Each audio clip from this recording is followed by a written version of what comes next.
Hello future CPAs! On our previous video, we discussed consolidation on the date of acquisition and nakapag-discuss na rin tayo ng problem. For today's video, we will now proceed with consolidation subsequent to day of acquisition. So, on our previous video, diniscuss natin paano natin i-account yung business combination on the date of acquisition. Say for example, January 1. Okay, so after natin ma-prepare yung consolidated balance sheet on the date of acquisition, edi lilipas na yung isang taon, lilipas na yung accounting period. And then on the balance sheet date, on December 31, under PFRS 10, we are required to prepare consolidated financial statements of these two companies. Sa balance sheet date kasi, syempre dahil tapos na yung isang accounting period, kailangan sa separate financial statements ni parent and subsidiary, i-present na nila magkano yung naging net income from their operations and magkano yung dividends na din-declare ni parent company and the subsidiary company. So, for today's video, ang i-discuss natin na computations is how to compute consolidated net income and how to compute consolidated retained earnings. So, on our next videos sa intercompany transaction of inventory natin, i-discuss yung consolidated sales and consolidated cost of goods sold. So, dito muna tayo magfo-focus sa dalawang to. Now, let's proceed with your computation of consolidated net income. So, for example, si parent company inacquire yung 75% ni subsidiary company. By the end of the year or on the balance sheet date, parent company reported net income worth 1 million pesos and subsidiary reported net income of 500,000 pesos. Since ang ownership ni parent kay subsidiary 75%, yung shaded part dito comprises the 75% of net income na pag-aari din ni parent company. So, ang controlling interest ni parent company sa 500k net income ni subsidiary represented by this square is 500k times 75%. Let's compute. 500,000 times 75%, 375,000. Alright. So, upon computation of your consolidated net income, tatanungin kayo, unang pwedeng itanong, how much is the consolidated net income of parent and subsidiary company? Ang sagot dyan, basically, i-add mo lang yung 1 million and 500,000. So, 1 million plus 500,000 equals 1,500,000. Pangalawang pwedeng itanong sa inyo, how much is the consolidated net income attributable to parent? Or net income attributable to controlling interest. So, ang magiging sagot mo is 1 million na net income ni parent in the parent separate FS plus 375k na controlling interest niya sa net income ni subsidiary, which is 375k equals 1,375,000. So, our answer for this is 1,375,000. And the third question na pwedeng itanong sa inyo is, how much is the consolidated net income attributable to NCI? So, yung 500k, ita-times natin yan sa 25%. Bakit 25%? If your controlling interest is 75%, it follows 25% ang NCI. So, 500k times 25%. 125,000. So, 125,000. So, how much is the conso and net income attributable to NCI? 125,000. Pag tinotal mo yan, you will come up with your consolidated net income of 1,500,000. Again, the net income of each company is represented by this square. Yung shaded part, it is represented by the interest of the parent company. Since itong subsidiary, pag-aari ni parent yung 75% niyan, then 75% ng net income will be attributable to the controlling interest. Yung unshaded part, yan yung share ng sa net income ng non-controlling interest or ng minority interest, which is 25%. So 500k times 25%, 125k. Sir, bakit sa consolidated net income inad lang basically yung dalawang yan? Bakit hindi na tinimes to sa 75% bago i-add sa 1 million? Basically, since the parent company has control of the subsidiary, then sa consolidated net income, it is required under the accounting standard sa consolidated FS na dapat 100% ng subsidiary net income kasali sa consolidated net income. Pero kung ang tatanungin sa iyo is very specific, like how much is the attributable to parent, then that's the only time na talagang ititrace mo saang portion lang ng 500k ang kay parent, which is 75%. Alright? So ngayon, we will teach you a very important shortcut on how are you going to compute for your net income or consolidated net income. So, ang ibibigay sa iyo sa problem, syempre 'di ba yung net income. Sometimes ang given sa iyo sa problem is yung sales, cost of goods sold, and then ikaw yung magko-compute ng operating income. Pero assuming muna na net income ang given sa'yo sa problem. So, you will have two columns. Yan, net income ni parent and net income ni subsidiary. Sa net income ni parent, ang starting point mo is the unadjusted net income ni parent. Yung unadjusted net income ni parent, yan yung net income na given sa'yo sa problem. Ganon din kay net income ni subsidiary. Kung ano yung given sa'yo na net income ni subsidiary dun sa problem, usually magkatabi ang given na yan sa problem. Dito muna tayo sa net income ni parent. Ngayon, etong 1 million and 500k, unadjusted yan. Pero since sa illustration natin dito, to simplify the discussion, wala pa tayong pinapasok na adjustment. So, assuming na walang adjustments, ang consolidated net income mo is 1,500,000 kasi wala nang kailangan adjustment. Pero paano kung merong kailangan adjustment? Like for example, si subsidiary nag-declare pa siya ng dividends. So maapektuhan yung dividend ni parent. And since that's intercompany dividends, kailangang i-eliminate yan. So ano pa yung mga adjustments? Paano kung si parent company nagbenta ng inventory kay subsidiary? Si subsidiary nagbenta ng fixed asset kay parent. So meron tayong downstream and upstream transaction. Tapos, meron pang amortization of undervaluation or overvaluation of fair value. So, yung 1 million tsaka 500,000, kung yun ang case, mag-a-adjust pa tayo.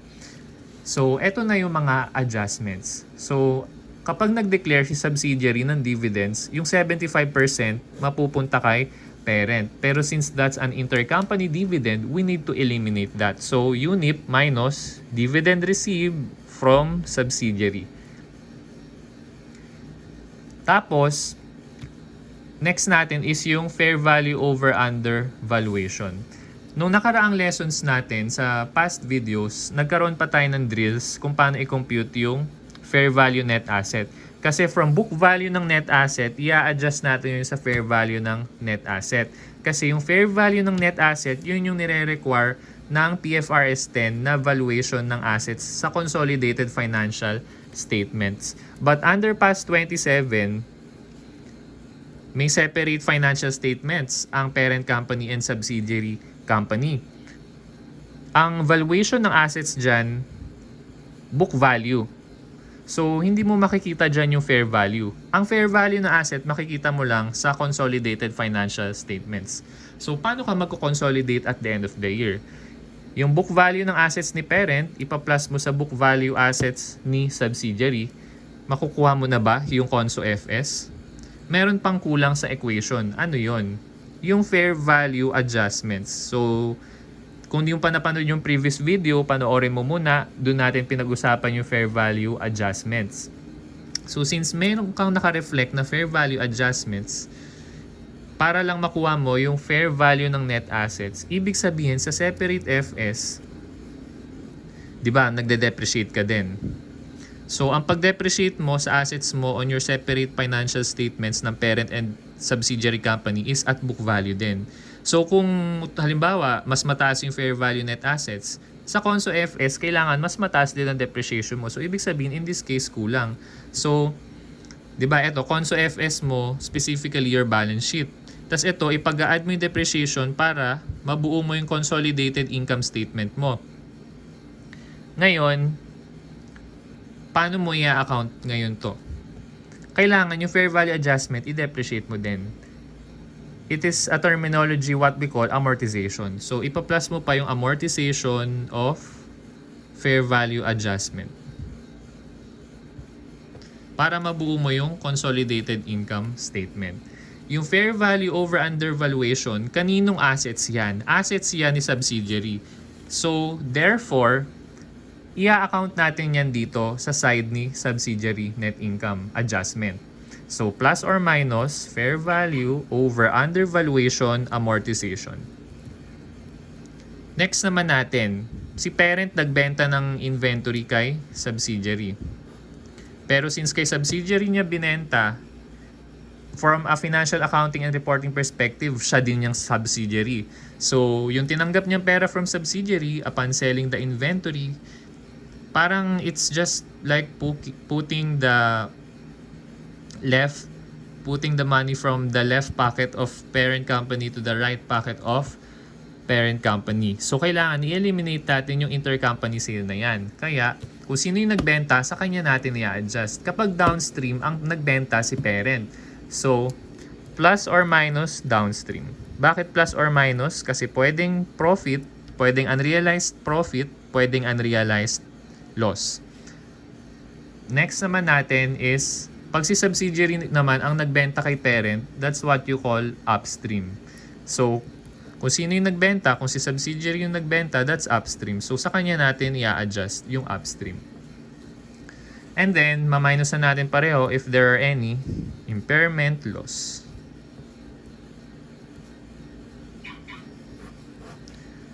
So, kay net income ni parent, that's adjusted net income of parent na after the adjustments. Unadjusted net income ni subsidiary plus or minus the adjustments, we have the adjusted net income ni subsidiary. Pag tinanong sa'yo how much is the consolidated net income, adjusted net income ni parent plus adjusted net income ni subsidiary, yan na yung consolidated net income. Pangalawa, pag tinanong sa'yo how much is the consolidated net income attributable to parent, and then ANIS, that's ANIS times 75%, for example, plus ANIP. And then lastly, tatanong sa'yo how much is the consolidated net income attributable to NCI, that's simply ANIS times 25%. So that's for your consolidated net income. Now, let's now proceed sa intercompany dividends. So, ito yung isang accounting issue na i-discuss natin in detail kasi isa to sa mga nakakalito. So, we will explain this very thoroughly. Kapag si subsidiary company, 'di ba? Ito, si subsidiary company nag-declare ng dividend, yung 75% noon kay parent mapupunta. Ang journal entry ni subsidiary pag nag-declare siya ng dividend is debit retained earnings ni subsidiary and credit cash or pwedeng dividends payable. So, nilagay ko lang na letter S to indicate na retained earnings ni subsidiary yung dinedebit natin. Kasi nga, 'di ba, sa working paper eliminating entry natin, parent entry plus subsidiary entry plus working paper eliminating entry. Sa nakaraang video natin, diniscuss na natin yung tatlong working paper eliminating entry na nauna. So, yung i-discuss natin ngayon, eto na yung pang-apat na working paper eliminating entry. So, ito yung entry ni subsidiary pag nag-declare siya ng dividend. Ang entry ni parent company para tanggapin yung dividend from subsidiary is debit cash or dividend receivable, credit dividend income, tapos credit NCI. And then lastly, sa working paper eliminating entry, since itong dalawang entry na to is offsetting lang, cancel na yan. To eliminate the debit RE, kailangan i-credit mo siya. So, debit, retained earnings, subsidiary. Para i-cancel yung dividend income and NCI credit ni parent, i-debit mo na this time. So, debit dividend income, credit NCI. Yung NCI, hindi mo yan makikita hindi lang yan sa consolidated FS makikita. Makikita mo yan sa separate FS ni parent company dahil required si parent company na mag-recognize ng NCI. So, ito na yung ating working paper eliminating entry number 4. So, ngayon, ano-ano ba yung mga iba-ibang types ng dividends? So, i-discuss natin yan later after natin ma-discuss naman yung consolidated retained earnings. Kasi sa consolidated retained earnings, may epekto din yung dividends. So, number 2, consolidated retained earnings.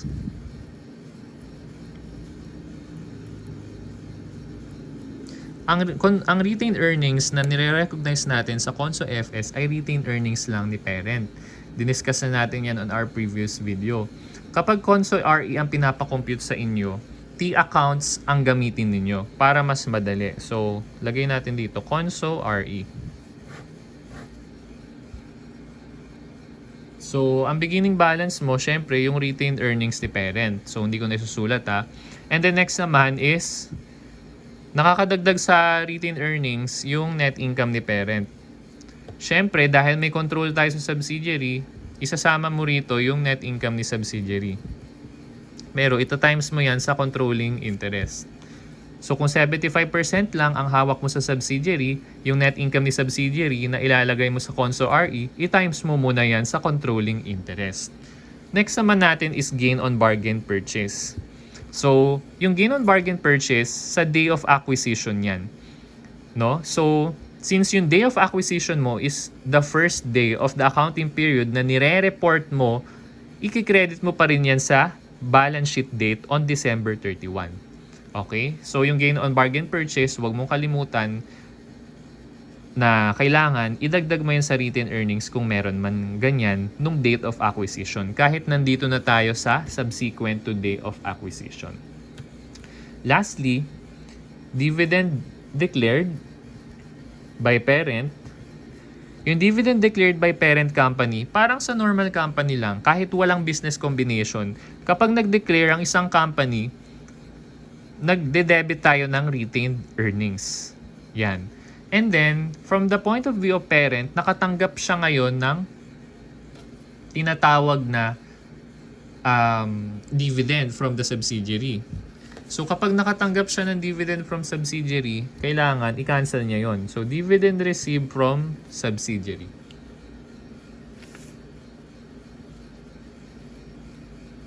Okay, so yan yung T-account natin sa consolidated retained earnings. Pero para hindi mo na kailangang ilagay pa, ito, hindi pala yan kasali. So, itong adjustment na to, pati na rin yung, di ba adjustment din yung undervaluation, overvaluation, amortization. Pwede yan dito, pwede rin yan dito. So, para hindi mo na ilagay ito na lang ilagay mo na net income, yung adjusted na. Ganun din sa subsidiary, yung adjusted na. Para wala na to, and wala na to. Pero itong dividend declared the parent, kasali pa rin yan.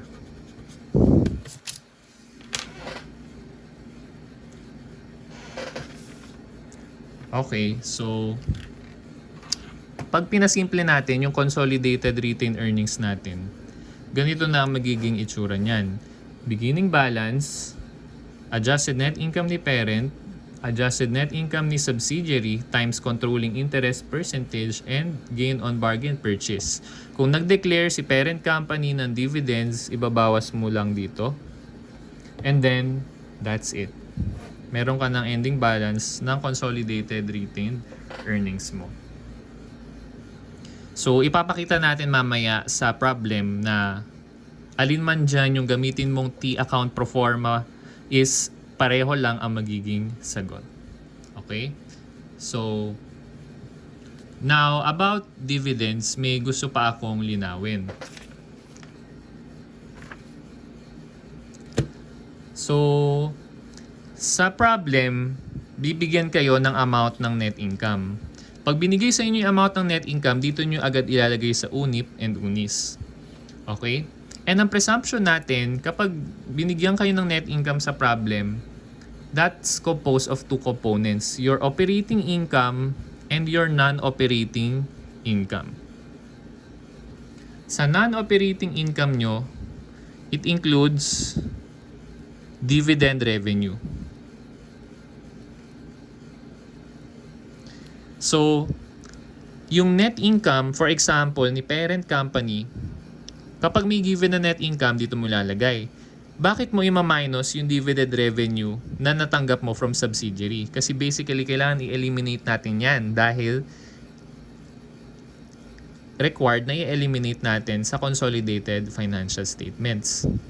At saka syempre, dahil may control tayo kay subsidiary, it's just like putting our money from our left pocket to our right pocket. So, kailangan i-eliminate natin. So, ibig sabihin, kaya tayo nagma-minus dito kasi kasama sa amount na given sa net income ni parent yung dividend revenue natin from subsidiary. Siyempre, ire-record yan sa libro ng accountant na nakatanggap tayo ng dividends from subsidiary. Pero, on our consolidated FS, upon preparation of consolidated FS, kailangan tanggalin natin. Okay? Paano kung ang given sa'yo sa problem is walang given na net income pero ang given sa inyo merong sales, merong cost of goods sold, merong operating expenses. Paano mo kukumputin ngayon ang net income? Wala kang i-compute na net income. Ang mako-compute mo lang dun sa given na yon is operating income. So, ang formula niyan, again, sales minus cost of goods sold, makuha mo yung gross profit minus mo yung OPEX, makukuha mo yung operating income. So, kapag meron ka ng operating income, ano nang gagawin mo sa dividend received from subsidiary? Hindi mo na i-minus. Yung, di ba, may given sa problem, dividend received from subsidiary, ganitong amount, or dividend declared by subsidiary, ita-times mo yun sa 75%, ganitong amount. Hindi mo na yun i-minus sa operating income. Kasi in the first place, walang naka-add na dividend revenue sa operating income. So, sige nga, sa formula na yan, hanapin mo, may nakikita ka bang dividends? Di ba wala? So, wala kang i-eliminate. Kaya, pwede mo nang i-ignore yung dividend declared by subsidiary upon computation of your adjusted operating income. Pero, since sa downstream-upstream transaction, nag-record ka ng sales, nag-record ka ng cost of goods sold, kasali mo pa rin yan na i-adjust. Impairment loss, kasali pa din. Pero yung dividend, hindi nakasali. So, I hope that makes sense. So, now, himayin pa natin, ano-ano ba yung mga dividends? So, para mahimay talaga natin yung dividends. First, we have dividend declared by subsidiary. Or S na lang. Second, we have dividend received by parent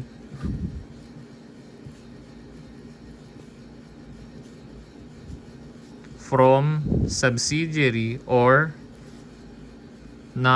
affiliate. Pag sinabing affiliate, ang general rule si subsidiary yun.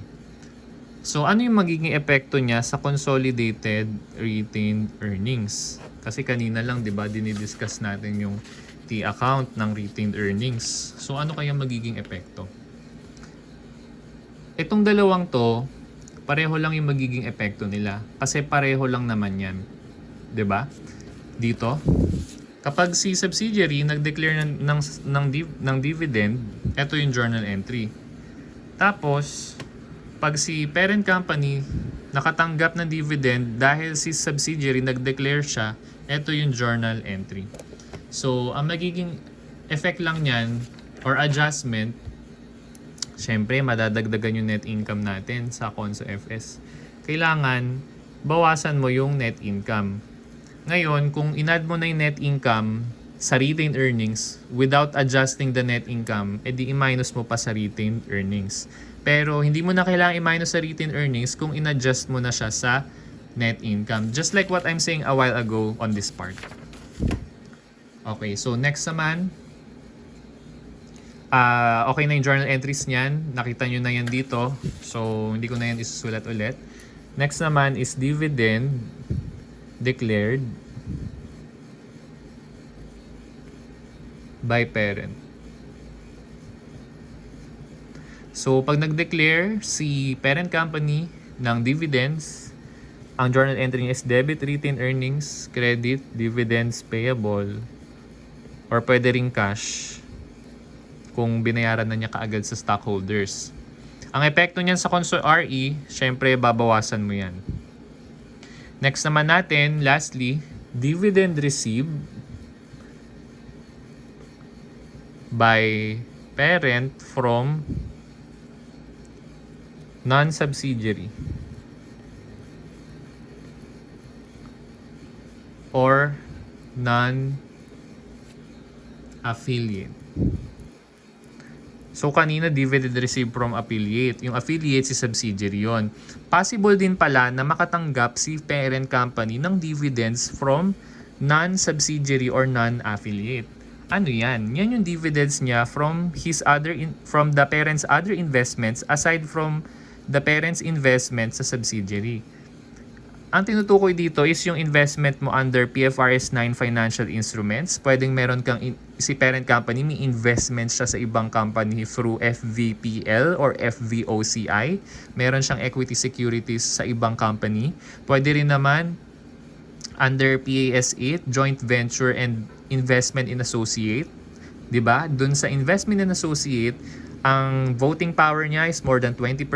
So, may significant influence siya, pero wala siyang control. So, basically, non-subsidiary pa rin yun. Ang adjustment natin dyan, syempre, plus yun sa net income.